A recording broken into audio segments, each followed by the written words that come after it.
Hello, students. Now we reach to the second chapter, that is socialism in Europe and the Russian Revolution.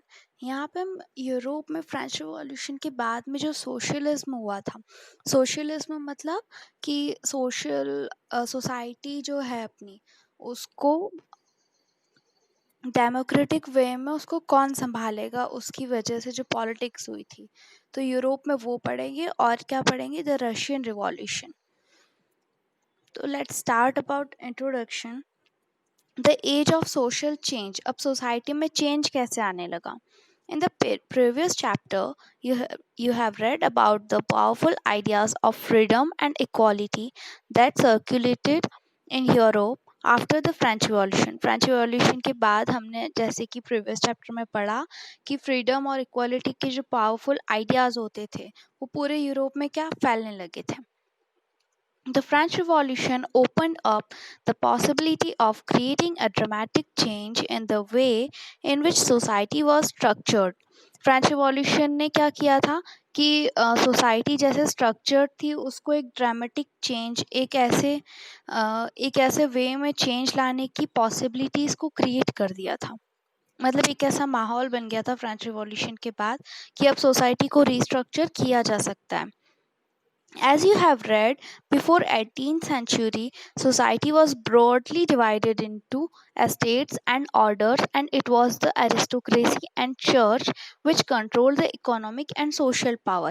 जैसे कि हमने पहले पढ़ा हुआ है कि 18th century के पहले society किस में डिवाइडेड थी? एक तो estates में डिवाइडेड थी और दूसरा ऑर्डर मतलब कि जो क्लासेस होती हैं, कास्ट, उसमें डिवाइडेड थी।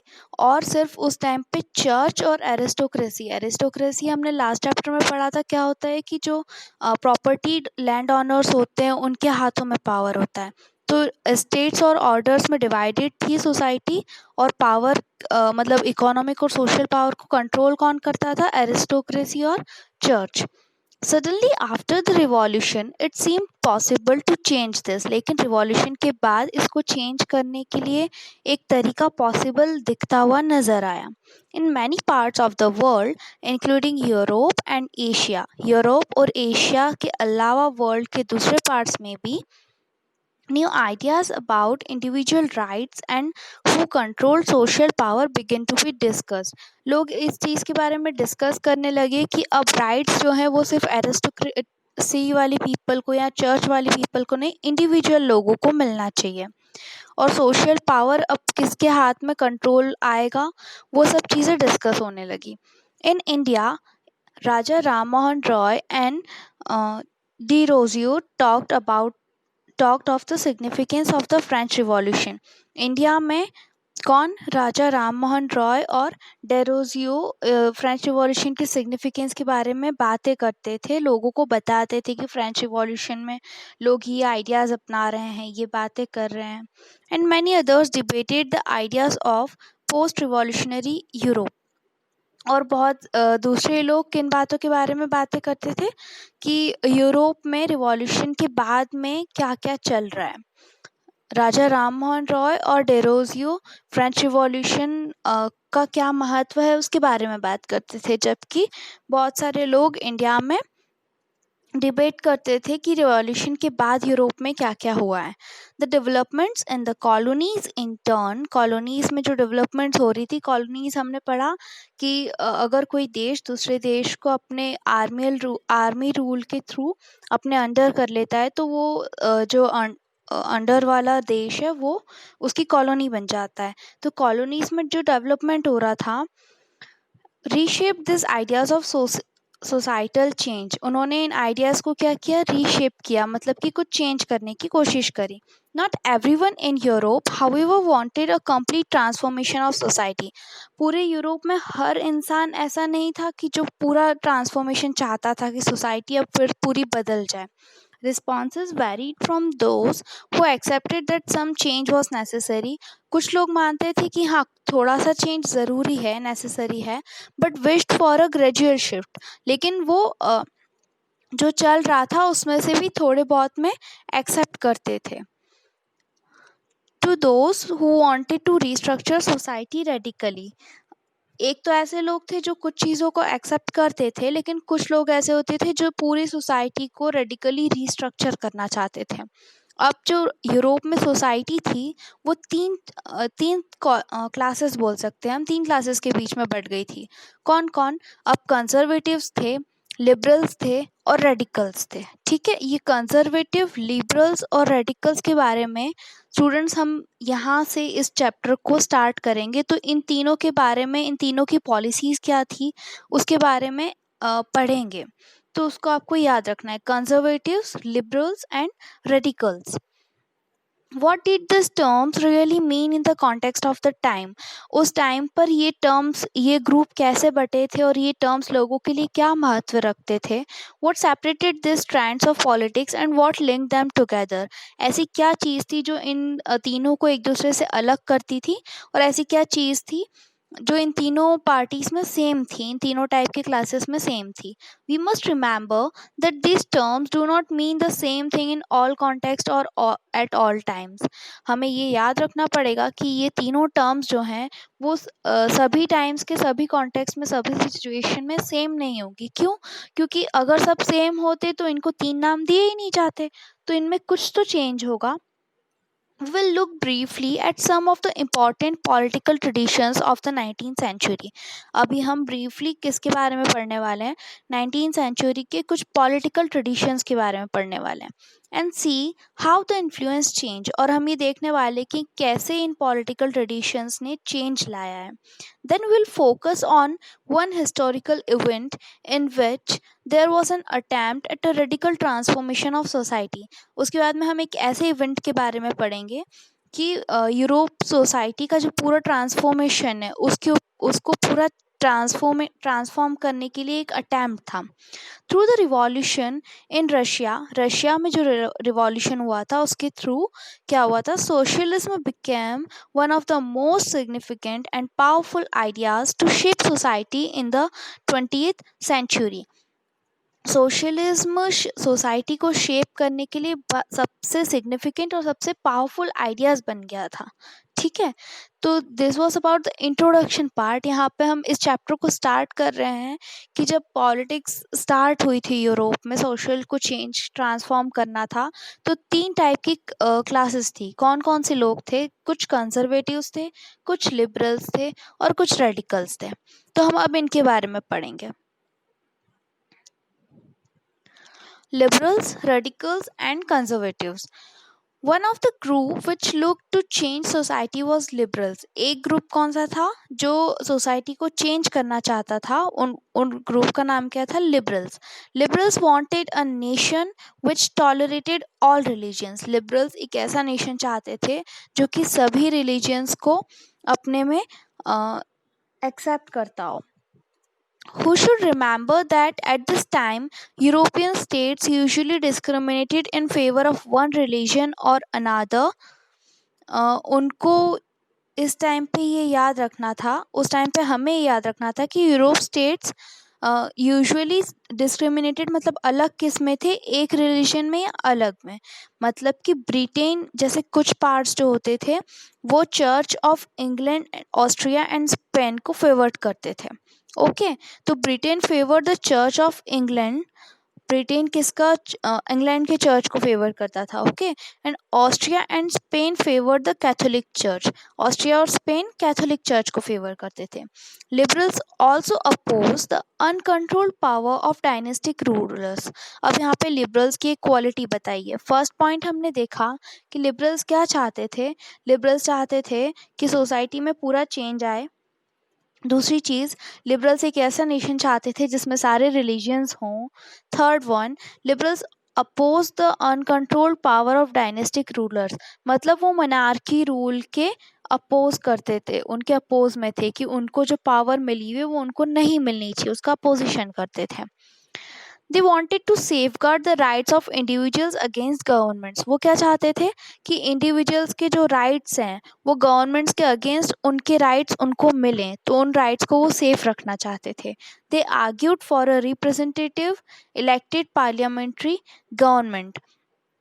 वो क्या चाहते थे कि इलेक्टेड पार्लियामेंट्री गवर्नमेंट हो जिसको लोग खुद इलेक्ट करें, लोग खुद वोट करके एक रिप्रेजेंटेटिव इलेक्ट करें और पार्लियामेंट्री गवर्नमेंट बने, subject to laws interpreted by a well trained judiciary that was independent of rulers and officials. मतलब जहाँ पे रूल करने वाले लोग नहीं हो और ऑफिशियल लोग नहीं हो, एक ऐसी गवर्नमेंट हो जिसका रिप्रेजेंटेटिव हम खुद इलेक्ट करें और जो वेल ट्रेन्ड जुडिशरी के लॉज को समझे और उसको लेके ही आगे डिसीजन ले। However they were not democratics, वो डेमोक्रेटिक नहीं थे। डेमोक्रेट मतलब कि जैसे कि हम बोलते हैं कि सारे लोगों को एक जैसी इक्वलिटी, वो नहीं मानते थे। They did not believe in universal adult franchise. Universal adult franchise का मतलब आप स्टूडेंट समझते होगे, फिर भी मैं एक बार समझा देती हूँ।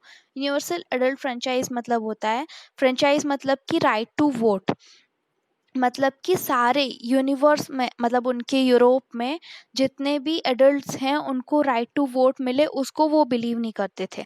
That is the right of every citizen to vote. हर सिटीजन, विमेन, चिल्ड्रन, मैन, सबका वोट करने का राइट, उसको वो बिलीव नहीं करते थे। They felt man of property mainly should have the vote. मतलब उनका मानना ये था कि जिनके पास प्रॉपर्टी है सिर्फ वही वोट करेंगे और एक रिप्रेजेंटेटिव सिलेक्ट करेंगे जो कि पार्लियामेंट्री गवर्नमेंट का रिप्रेजेंटेटिव होगा, और वो किसको मानकर डिसीजन लेगा, the laws interpreted by well trained judiciary.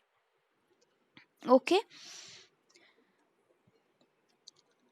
They also did not want the vote for women. वो ये नहीं चाहते थे कि वुमेन भी वोट करने का राइट वुमेन को भी मिले। यहाँ पे हमने लिबरल्स के लिए 4-5 बातें डिस्कस करी है। पहली चीज़ कि वो क्या चाहते थे, लिबरल्स चाहते थे कि एक ऐसा नेशन हो जो कि सारे रिलीजन्स को टॉलरेट करे अपने आप में। वो सोसाइटी में कुछ चेंज चाहते थे। 2 पॉइंट्स यहाँ पे हो गए।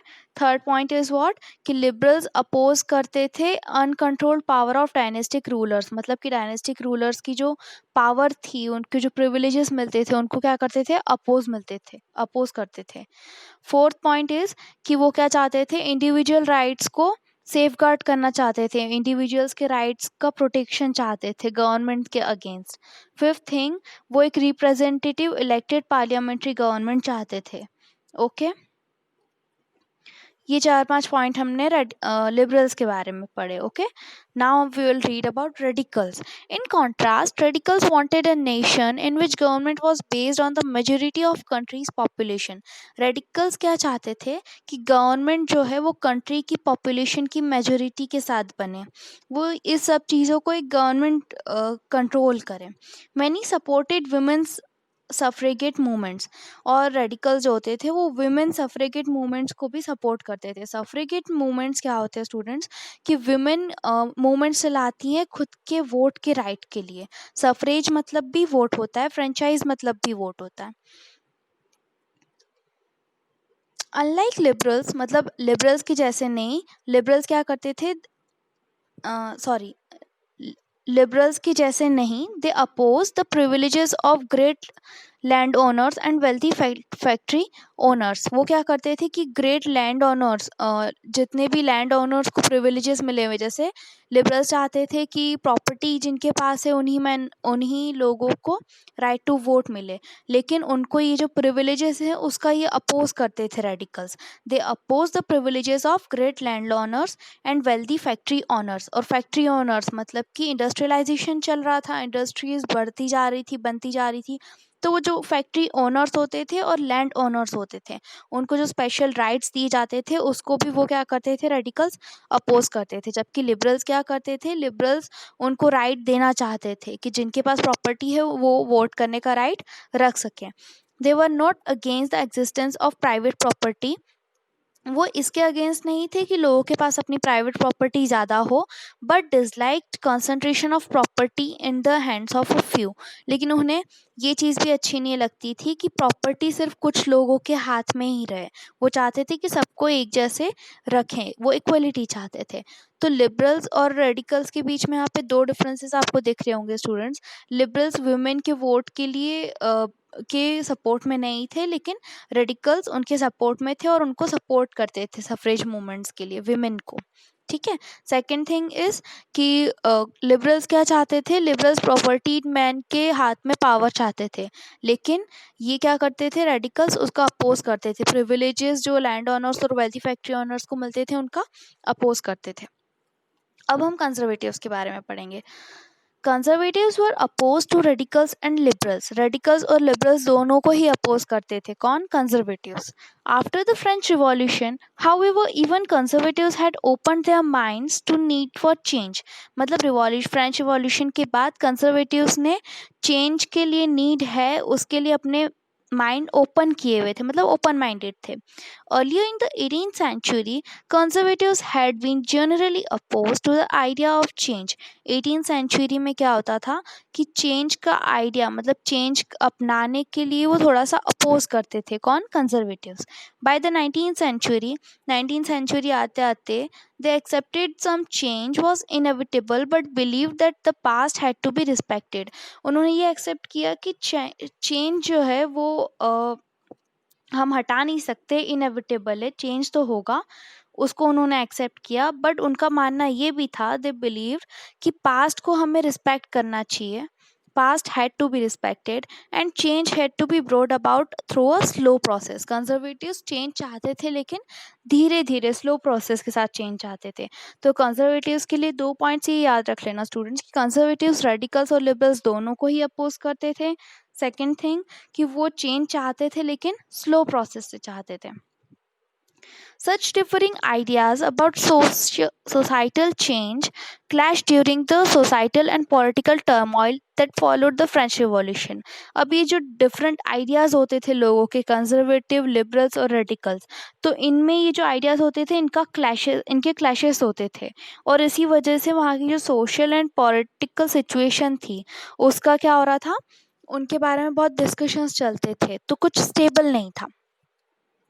फ्रेंच रिवॉल्यूशन के बाद में the various attempts at revolution and many national transformation in the 19th century helped define both the limits and potential of this political tendencies. मतलब ये जो political energies थी इनकी वजह से रिवॉल्यूशन हुआ और नेशनल ट्रांसफॉर्मेशन 19th सेंचुरी में हुआ, तो इनकी थिंकिंग की वजह से ही जो सोसाइटल प्रोसेस में चेंज आए थे। तो अभी हम industry, society and social change के बारे में नेक्स्ट वीक पढ़ेंगे स्टूडेंट्स। अब तक कीप स्टडिंग।